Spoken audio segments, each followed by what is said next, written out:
que declara como organizaciones terroristas a las bandas criminales haitianas.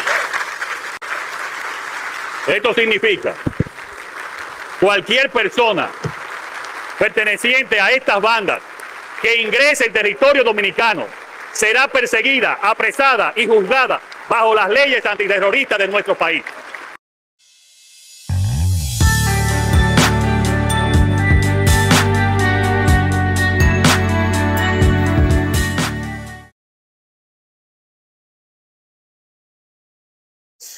Messieurs, dames, la société, comment nous est? Je vais nous un petit flash, même moi le fait, vous entendez? Toute intervention président Luis Abinader, là, jeudi, de toute samedi de Haïti. Jeudi, c'est jeudi 27 février 2025. Et en République dominicaine, il y a célébré l'indépendance. Mais cependant, tant que toute année, tout chef l'État, dans date ça, doit réunir toute Assemblée nationale là pour bailler discours, pour bailler rendition de comptes, pour bailler bilan de tout ça au temps fait pour l'année qui écoulée. Eh bien, le président Luis Abinader pas mettre de l'eau dans la bouche pour parler le rivé sous parti côté le poil cité pays d'Haïti, gang armé avec frontières et spécialement. Moi quitter nous apprécier nous-mêmes pour compte nous. Après on va faire un court résumé de tout ça, président dit. Et cependant, une grosse décision que le prend hier et que l'annonce aujourd'hui dans le discours là, côté que l'ici un décret qui déclarait tout monsieur gang armé dans le pays d'Haïti comme organisation terroriste. Et c'est dans la société, nous quitter nous apprécier et extrait ça dans le discours président Luis Abinader là, dans l'occasion faite indépendance pays République dominicaine, jeudi à même dans l'Assemblée générale que yo te gagné. Assemblée nationale, pardon. On a le temps de président Luis Abinader, après quoi, je vais retourner pour expliquer ce qui s'est passé. Como parte de la actividad diplomática del pasado año, hemos desarrollado una firme y activa diplomacia ante la crisis en Haití, tratando de que la comunidad internacional asuma una mayor responsabilidad con el despliegue de la misión de apoyo a la seguridad en Haití liderada por Kenia. Lamentablemente, esta misión no ha podido trasladar la cantidad de miembros necesarias para la pacificación debido a que no ha recibido el apoyo requerido. Desgraciadamente hoy, la situación de seguridad en Haití continúa deteriorándose y las bandas criminales siguen avanzando en el control del territorio en todo Puerto Príncipe y la parte sur de ese país, cometiendo actos de barbarie, al punto de que solo el año pasado fueron asesinadas más de 5.000 personas. Observando un desinterés e incapacidad de la comunidad internacional sobre esta tragedia, y después de análisis y reuniones con los organismos de seguridad nacional de la República Dominicana, en el día de ayer firmé un decreto que declara como organizaciones terroristas a las bandas criminales haitianas. Esto significa cualquier persona perteneciente a estas bandas que ingrese en territorio dominicano será perseguida, apresada y juzgada bajo las leyes antiterroristas de nuestro país. Y nuestras fuerzas de seguridad están advertidas para actuar con toda la severidad en estos casos. No habrá tolerancia ni consideración alguna contra quienes atenten contra la seguridad y la paz del pueblo dominicano.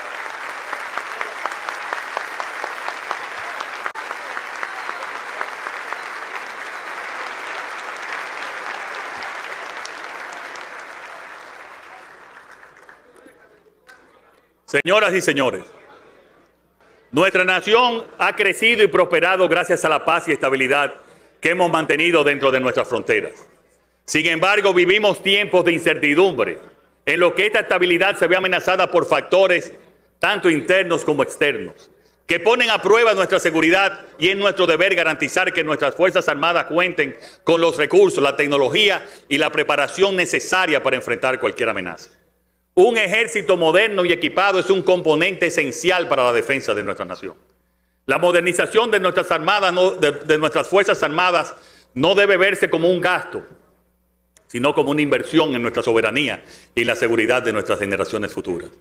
Por ello, nuestro gobierno está comprometido con la capacitación de nuestros soldados, la adquisición de tecnología de vanguardia y el fortalecimiento de nuestra cooperación con naciones amigas en materias de seguridad y defensa.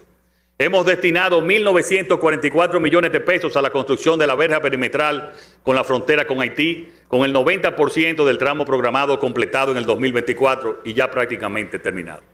En la provincia de Pedernales tenemos 8 kilómetros en un 100%. En la provincia de Elías Piñas, 2.9 kilómetros. En Jimaní, 8. Y en la provincia de Dajabón tenemos 24.7 kilómetros de verja perimetral totalmente listo desde Manzanillo hasta la sala en Dajabón. Con parte de estos tramos totalmente iluminados de manera solar y en gran parte con cámaras también de supervisión. En esta zona de Dajabón era frecuente el robo de ganado, pero en esa parte ya cosa del pasado. Y aquí tenemos a los ganaderos de Dajabón, quienes han pedido la continuación de la verja perimetral hacia el sur de la provincia.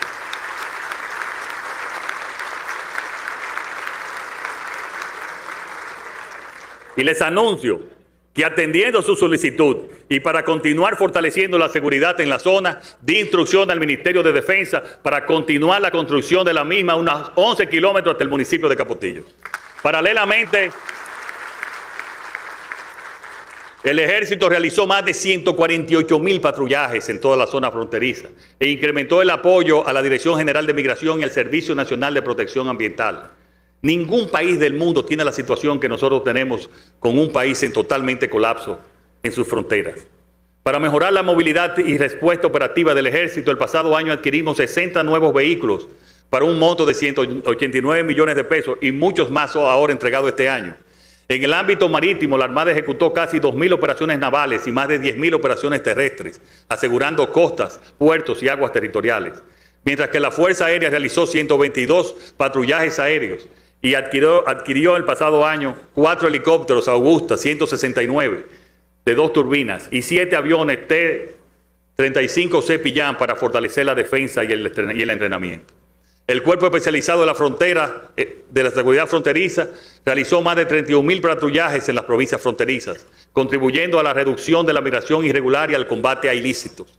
En apoyo a la Policía Nacional, nuestras Fuerzas Armadas realizaron más de 15.000 operativos de seguridad interna en distintas provincias del país, logrando la identificación y el registro de más de 2.3 millones de personas, decomiso de armas y control de indocumentados, con una inversión de 78 millones de pesos.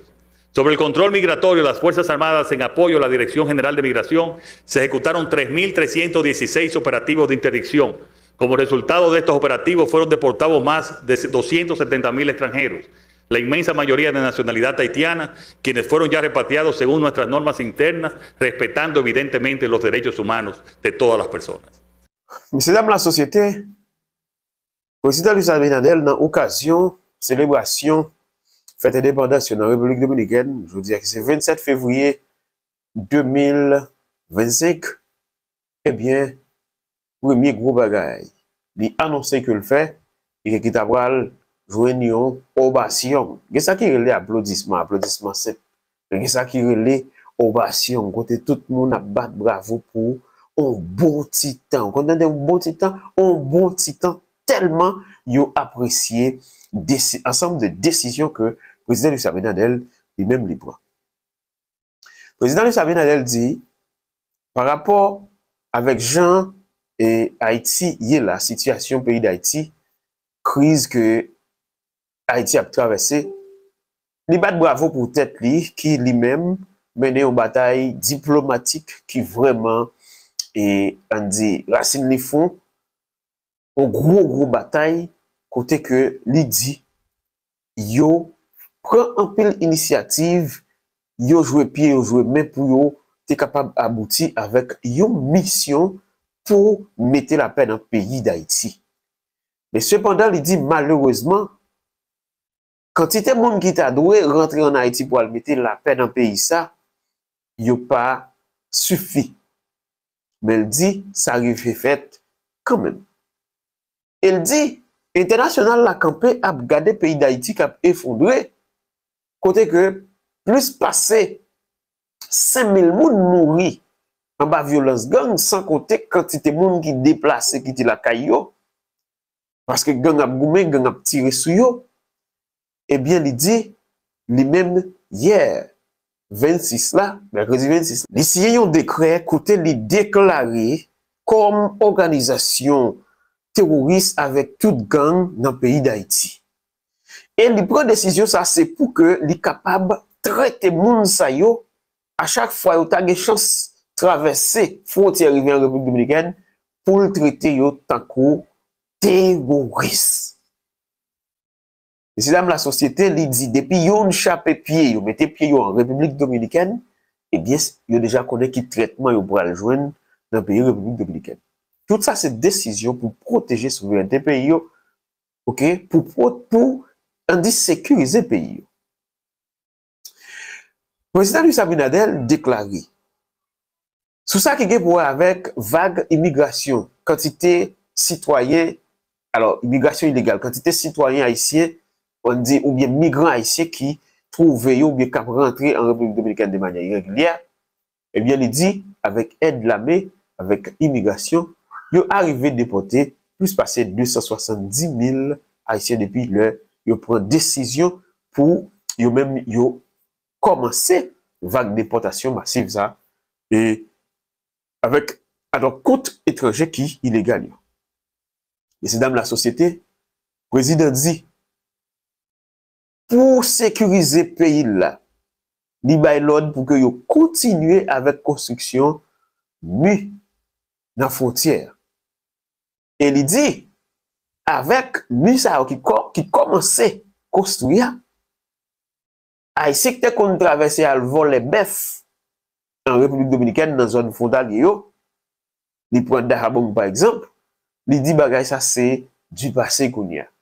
Nous capables de remarquer qu'il y a des ganaderos, qui fait élevage bête yo, qui yo même a pas applaudi et puis fait président yo pousse pour dire pour montrer gratitude yo comment yo content pour mieux ça cap construit parce que avant les pas de game yo te kon perdu en pile bête. Cependant, yo tout dit c'est haïtien qui te kon traverser voler bête ça et puis traverser avec yo en Haïti.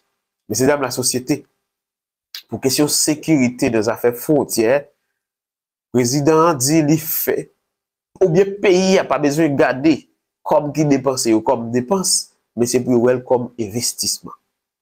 Il bail quantité de véhicules que yo déjà acheté pour renforcer patrouille sous zone frontalière. Il dit que le gagne plus passer 10 000 soldats, OK, cap surveiller frontière pal de façon pour protéger pays République dominicaine contre n'importe menace qui est capable de sortir et on dit vers Haïti. Monsieur dame la société, le président parlait en pile cause, mais en gros, décision ça que le prend pour le déclarer groupe armé dans le pays d'Haïti comme organisation terroriste là, c'est une grosse décision liée. Je dis nous pour qui ça? Dans le pays pas nous, pas de monde qui a courage. D'ailleurs, nous pas de Sénat, nous pas de président, nous pas de rien. Alors, nous avons 9 poupées qui sont là.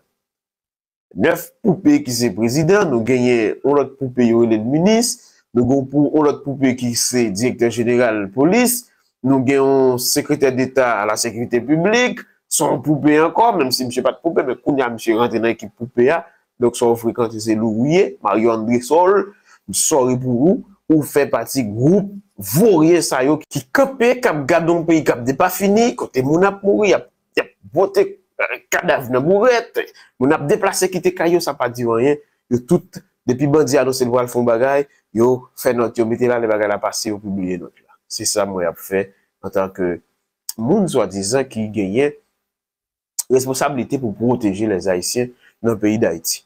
Ça c'est une parenthèse mais qui te me dit nous mesdames et messieurs président Luis Abinadel, en pile moun dit que monsieur fait ça pour pétrole qui dans le pays nous yo pas qu'à faire. Déclarer groupe gang yo comme organisation terroriste. On pas connaît comment well mais on capable quitter dans commentaire pour dire qui sont comprendre avec décision ça président Luis Abinadel prend pour traiter quel que soit membre dans groupe gang ça qui a traversé en République dominicaine comme terroriste.